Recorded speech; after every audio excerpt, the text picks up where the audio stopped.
Hey, so Kelly, the president said it himself yesterday. China moves as one, and he doesn't want our companies bogged down with 50 different approvals. So that is the thinking behind this EO, and also what I keep hearing from investors and founders. The U.S. is better off competing with China than arguing about regulation. But there's also some nuance that may be getting lost here. Now, China's unified approach, it's not just about speed, it's also about control. Beijing has actually made AI safety a political priority, but that also means censorship and content control. For example, early versions of Baidu's ErnieBot and SenseTime, SenseChat, they had to clear regulatory requirements before going live. And then there's thousands of smaller AI apps that have been purged, like image generators and face swap tools. So China is regulating in ways that consolidates power, but also allows it to accelerate. So even as Washington, really tries to streamline its own policy, China is building faster under these tighter rules, from new chip progress to Alibaba's Qwen, which is reportedly being used to train Meta's next model. Now, critics say that the risk for the U.S. is that calling for national regulation can turn into no regulation at all, and the industry actually needs clear rules to build.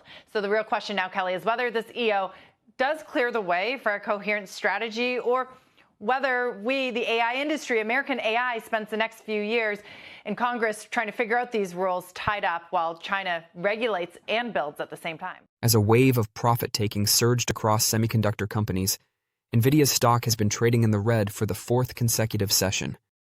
Following Oracle's dismal cloud revenue forecast and Broadcom's severe margin warning, which revealed unsettling facts about the profitability of AI chips, the artificial intelligence stocks are seeing more widespread volatility. Concerns are growing about whether Nvidia's $34 trillion sector valuation can sustain decreasing capital expenditures and margin pressure from its biggest clients. Oracle's error served as the initial impetus. Oracle, one of Nvidia's biggest clients, raised concerns that even hyperscalers are reaching ROI ceilings with aggressive AI infrastructure investments due to its poor performance and growing debt load. That was heightened a few hours later when Broadcom issued a warning that a growing mix of lower-margin custom AI system sales would cause gross margins to drop 100 basis points sequentially. The message was clear.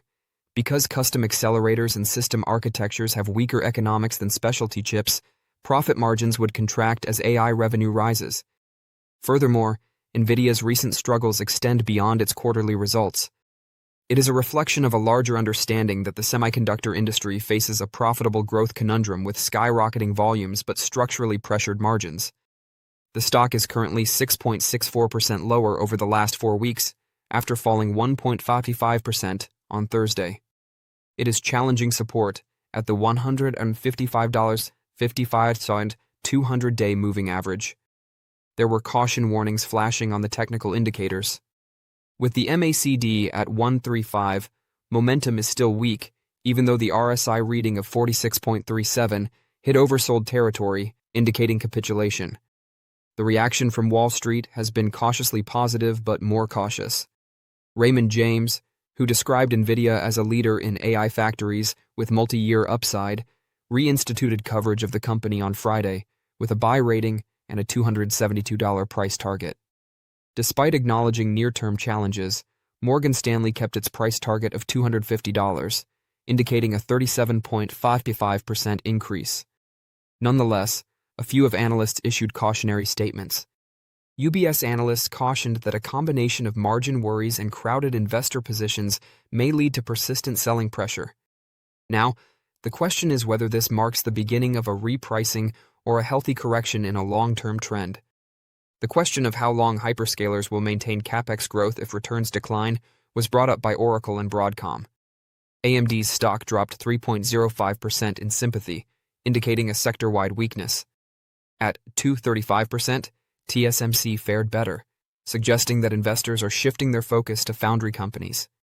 3 factors are important to Nvidia investors: whether Oracle stabilizes, whether Broadcom's profitability improves as the size of its custom AI systems increases, and whether Nvidia can maintain its pricing strength for upcoming Blackwell chips. Expect fluctuations in technical support levels until those questions are addressed. The margin story now requires equal emphasis, but the AI story is still intact. In recent years, Nvidia has become a powerful stock to own. The stock keeps rising even higher, even as its valuation appears to be becoming a little pricey. The stock has increased 38% since the year's beginning as of Friday's close. Considering that it increased by 171% last year and 239% the year prior, that's quite remarkable. The returns are still amazing, even though they have slowed. In contrast, the S&P 500 has increased by 16% this year. Investors may anticipate another downturn for the most valuable corporation in the world, whose market capitalization currently stands at $4.5 trillion as 2026 approaches. However, a catalyst might be on the horizon, which would make 2026 yet another incredible year for Nvidia. This month, Nvidia received approval from the U.S. government to sell its H200 artificial intelligence (AI) processors to specific Chinese customers. It will only be accessible to approved customers, and a quarter of the sales will go to the U.S. government. Other chip makers will also be covered by the agreement. For Nvidia, which has mostly left China out of its guidelines because of the ambiguity around export limits, this is a significant development. In the past, Nvidia was permitted to sell its H20 chip to China in exchange for a 15% sales cut from the United States. However, because the Chinese government forbade tech companies from purchasing them because of worries about their dependability and security, that did not spur expansion. However, the H200 chips, which are around 6 times faster and far more sophisticated than the H20 chips, might be too alluring to ignore. Based on analysts' projections for future profits, Nvidia's stock currently trades at a forward price-to-earnings multiple of 24. That is somewhat higher than the S&P 500 average of 22. However, Nvidia's situation can drastically change if guidance is raised for the upcoming year due to the high demand for the H200 chips from China. In the past, Jensen Huang, the CEO of Nvidia, predicted that the Chinese AI business may reach $50 billion in value in 2 to 3 years.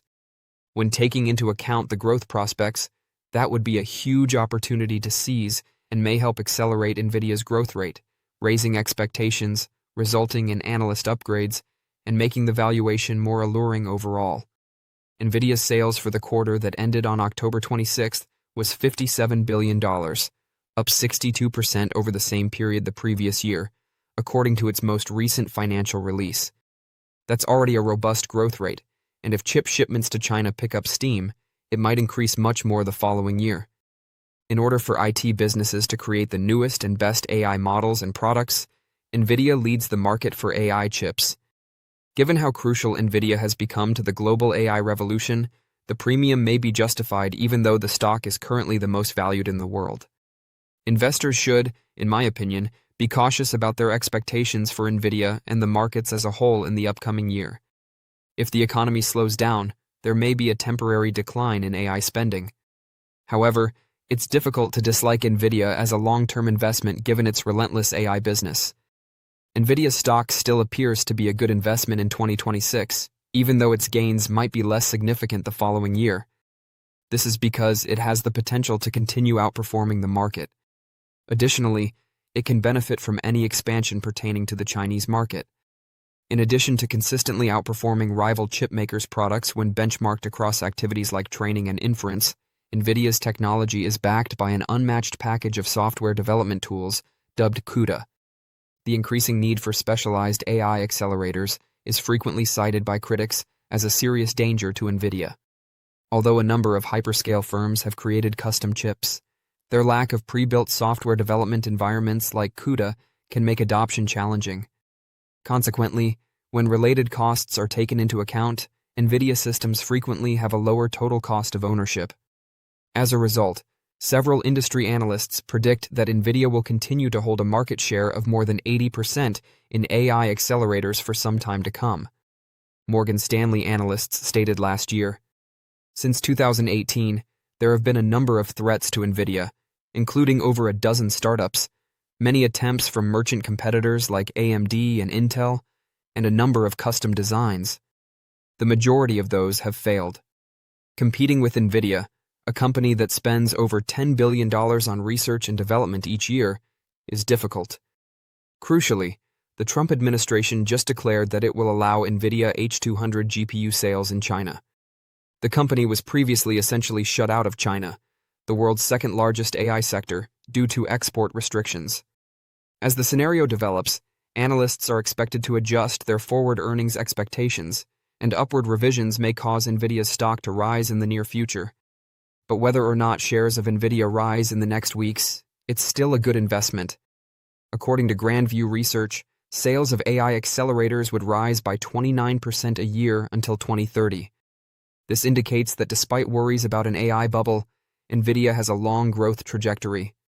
I think Nvidia's stock will continue to beat the S&P P500 as the AI revolution continues, but I'm not dismissing volatility. Shares might fall 20% or more. Over the next 3 years, Wall Street projects that Nvidia's earnings will rise by 37% a year. Because of this, the present price of 44 times earnings appears to be fair. Although I doubt the stock will return 95% in the upcoming year, the current pricing is appealing.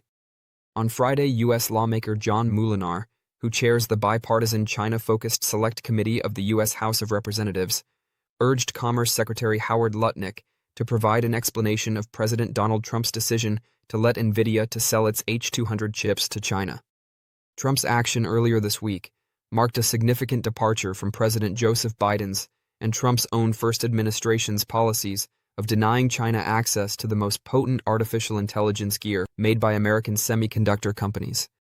The H200 is still in use in the AI sector in the United States and was the forerunner of Nvidia's current flagship chips.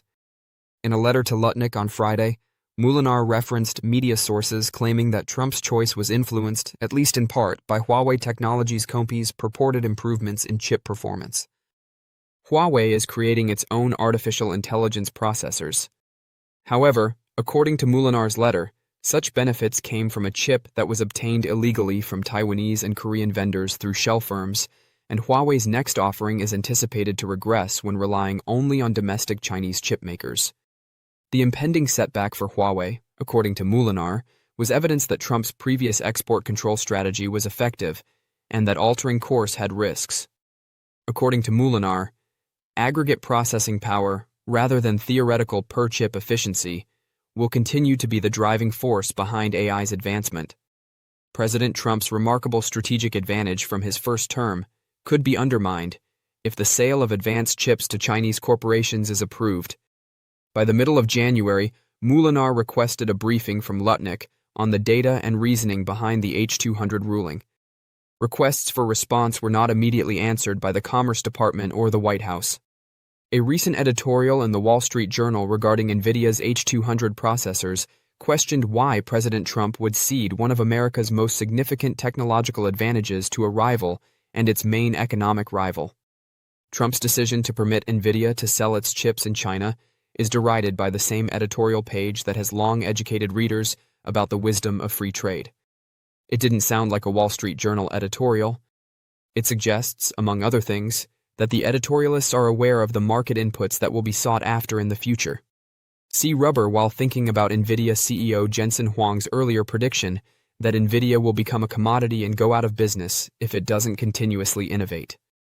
In other words, regardless of Nvidia's client base, the same Nvidia chips that the journal's editorialists wish to restrict sales of will soon become outdated. The journal's editorial staff would never advise Trump and his government to demand that Nvidia stop selling its chips completely, but it's easy to forget that neither Nvidia nor China or the United States have any influence over the final destination of any goods supplied. The journal's concern with Nvidia supposedly giving away its technology to enemies is addressed by this. Sales lead to technological breakthroughs. In the words of longtime Nvidia employee Dwight Dierks, everyone looks at their competitor's hardware and how it works. Not even Black Ops is involved. We simply carry it out. After that, regardless of what lawmakers may want, if you're manufacturing, you're by definition trading with the entire world. Nvidia chips will continue to find their way to China and be analyzed by China-based competitors despite Presidents Biden and Trump's efforts to control who wins AI. This is the reason why trade between American and German producers continued via Scandinavian countries during World War I despite the U.S. embargo placed on Germany, and why U.S. consumption of Arab oil continued unabated despite the embargo in 1973. According to the journal, Nvidia's sales in China result in less compute, as the techies say, for U.S. firms, especially startups. Accordingly, if well-known artists like Paul Simon, Joni Mitchell, and Bob Dylan are not forced to collaborate with struggling American musicians, there will be fewer American hits. However, just as songwriters must carefully choose who will best represent their work, so too must creative companies with shareholders choose their clients carefully. In other words, the win is not the project's place of origin, but rather the finest project. The journal's editorialists understand why. Everything seems to be produced locally when trading channels are open. It serves as a reminder that what benefits Nvidia benefits everyone. In other words, does the fact that Cupertino, California-based Apple sells a fifth of its iPhones in China affect China? Does the prevalence of Starbucks and McDonald's restaurants in China indicate that Chicago and Seattle are dominating the market, or are Chinese consumers who revere Americana to blame? Don't forget to share your thoughts and experiences in the comments below. Your input helps create a more knowledgeable community where we can all learn and grow together in the world of investing. Stay up to date with the latest market trends, insights, and key updates by subscribing to Investing Tutorial. We're here to help you make smarter investment decisions and stay ahead of the curve.